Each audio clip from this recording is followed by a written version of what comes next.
The Defense Department plans to create a centralized group to handle all reports of UFO sightings. And that's going to standardize the process for reporting those incidents in the military and other government branches. Newsy Military Affairs correspondent Therese Garnier has more on this from Kalamazoo, Michigan.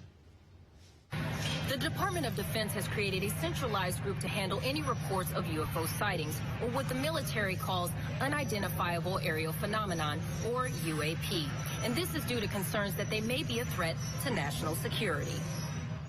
Months after the Pentagon released video and testimony from Navy pilots describing over 140 sightings of UAP, the Airborne Object Identification and Management Synchronization Group has been established. This group will synchronize efforts to detect, identify, and attribute objects of interest in sensitive areas and gauge any threats to flight and national security. According to Defense Press Operations, this decision is to address challenges associated with assessing UAP occurring on or near DoD training ranges and installations.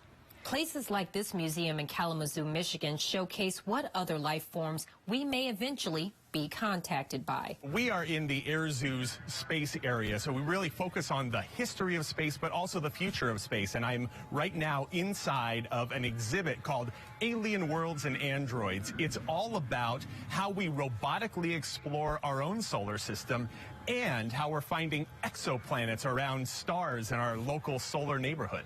Troy Thrash has worked with NASA, FAA, and has a degree in astrophysics. So as you know, the Pentagon released a report stating that there are indeed unidentifiable aerial phenomenon. And as someone who has worked with NASA and has studied this for many years, is there indeed life in outer space?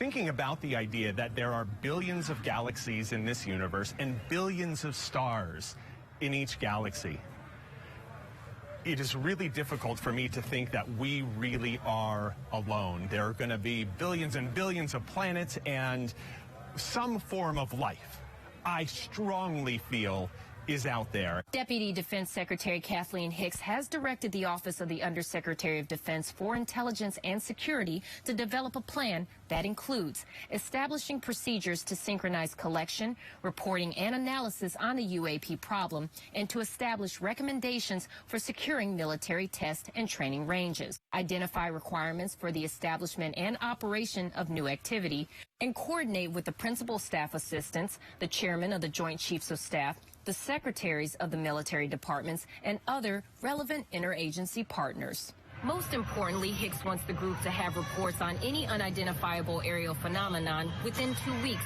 of any sighting. Back to you. Thank you, Therese. Still ahead, it is the holiday, of course, for eating, but